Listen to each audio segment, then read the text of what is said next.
শুরু হলো শ্রীকৃষ্ণের ঝুলন যাত্রা। গতকাল থেকে শুরু হয়েছে এই তিথি, চলবে আগামী সোমবার রাখি পূর্ণিমা পর্যন্ত। দেশের বিভিন্ন প্রান্তে পালিত হচ্ছে শ্রীকৃষ্ণের ঝুলন যাত্রা।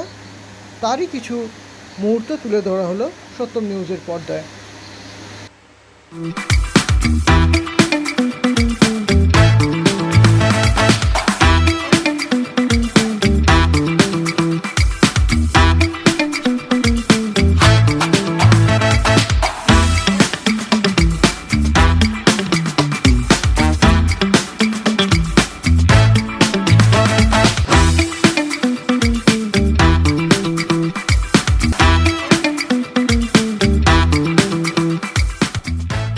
9 essential eggs promise for a healthier India tomorrow.